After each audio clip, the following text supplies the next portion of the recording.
Can you still buy a cheap house in Tampa? So many people are wondering just that. If you're one of them, watch this video.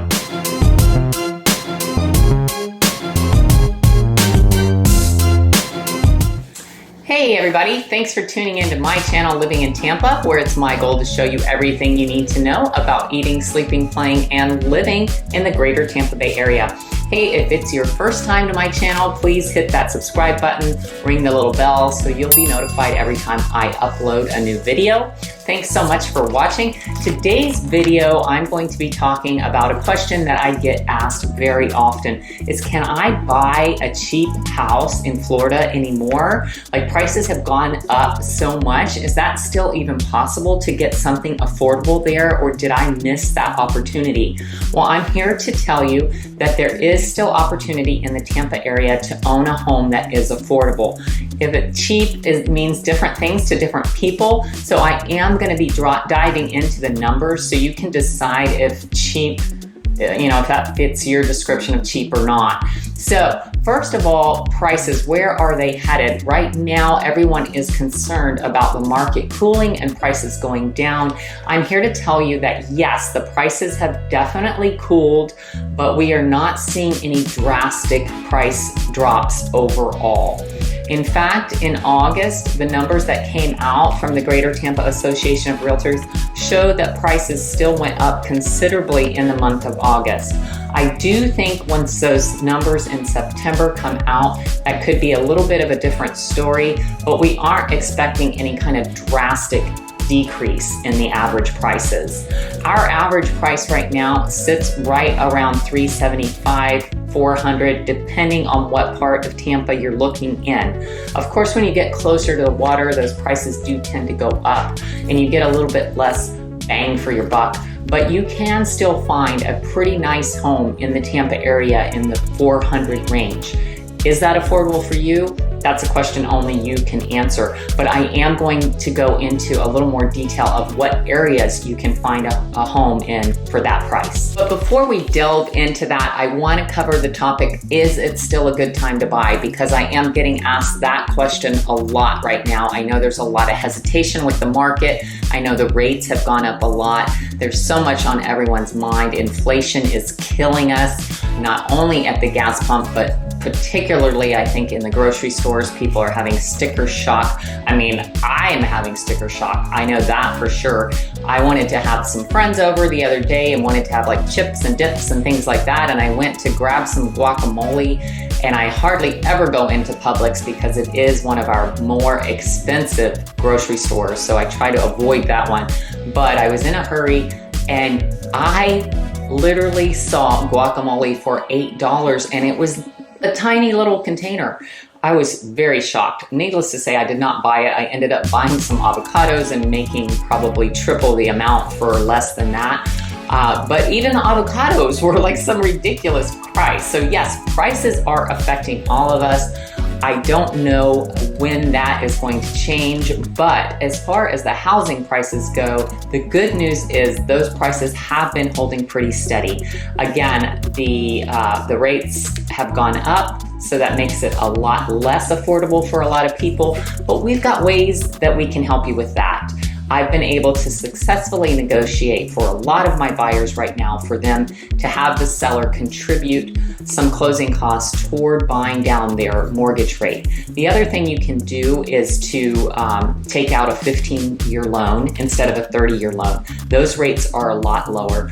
Of course, you can also look into an adjustable rate mortgage because rates will go back down. I don't foresee them staying as high as they are right now, and you've got to keep in mind that rates are temporary. The price is really the main thing, and the prices right now are good and you are able to negotiate. So, it's an opportune time for you as a buyer because compared to last year, you probably couldn't have even bought anything if you wanted to last year just because the competition was so fierce. But this year you are able to negotiate, you're able to you don't have to waive all your contingencies. So last year, if you were buying, you didn't even have a right really to do an inspection. You had to waive that. If the house didn't appraise at the right price, you had to pay the difference. And that's after you were already paying much more than the house was listed for.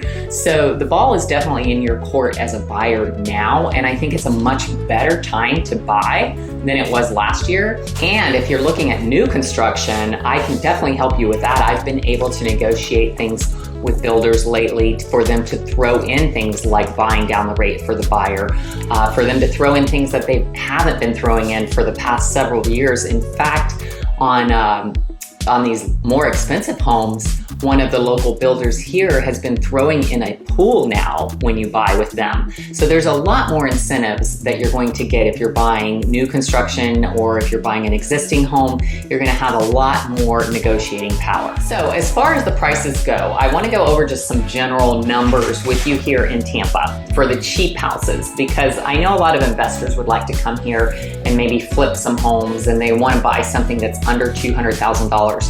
Well, I wanted to tell you right now, currently, October of 2022, there are only 24 single-family homes on the market in Tampa that are under $200,000, and they are not looking very enticing. Let me throw some pictures up here on the screen for you of what these look like. Most of them are handyman specials. This one here is fire damaged. And some of them that are in this price range are only 500 square feet. I mean, what? Now, north of Tampa, things are looking a little bit better. If you go up into Pasco County, Newport Richey, Port Richey, Holiday, you know, these still are maybe not what a lot of people have in mind, but it's going to be a lot more affordable for you.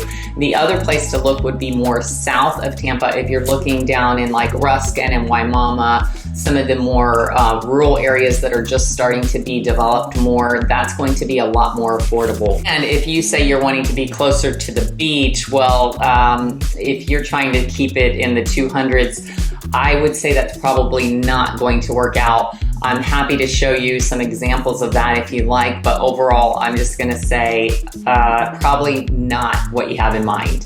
What is the new cheap pricing in Tampa? Our median price point last month was $370,000. So I would venture to say, if you're trying to be in an affordable area that would still be considered nice by most people's standards, is you're gonna want to be in the 400 range. The high 300s, low 400s, you're going to be able to get a very nice home in certain areas that are still considered nice. So let's talk about some of these areas. So if you're looking for the typical 3-bedroom, 2-bath home, smaller home, most people that are coming here say they're fine with, 1,1700 square feet. Most people aren't wanting anything too big. If that's what you're looking for, then I think it's very realistic for you to be able to stay in that price range of the high 300s, low 400s without any problem. Some of the areas that are going to have homes that I think would appeal to most people in that price range are going to be in the northern parts of Tampa. Back up into Pasco County, where I was just talking about. If you look at Hudson, you look at Northland Lakes, you look at parts of Newport Richey, you're definitely going to be able to find a nice home in a quiet area for that price. Your other option is to go south of Tampa. Unfortunately, in Tampa proper itself, the price point is either going to be much higher, or it's going to put you in an area that most people aren't too excited about. So if you go south of Tampa, again, looking at Riverview, Ruskin, Waimama, all these areas have a lot of newer homes that are still going to be in that price point. Now, you're not going to get a huge home in Tampa for this price. You are most likely going to be looking at 1,600, 1,700 square foot, somewhere in there. The good news is that the way that the floor plans were made when most of these homes were built, a lot of people are shocked that the homes are really that small, because the layout is so nice and functional that it gives you plenty of space in that much square footage. So there you have it. The affordable pricing in Tampa is going to put you right in those 300, high 300, low 400 range is where you're probably going to want to be to get in an area that will appeal to most people. Yes, we do have homes that are cheaper than that, but as I covered in this video, A lot of them are going to need work and maybe not be exactly what you had in mind. And of course, our prices go way up from there. The closer you get to the water, the more expensive everything gets. We've got beautiful homes that are on the water that are just to die for. If you're looking for that, of course, I can help you with that as well. If you are looking for any information on the greater Tampa Bay area, never hesitate to reach out to me. That's what I'm here for. You can shoot me a text, send me an email, give me a call, whatever you prefer. You can reach me at the number right here below. I'd love to hear from you. I hope that this video was useful for you. Thanks so much for watching. I'll see you next time.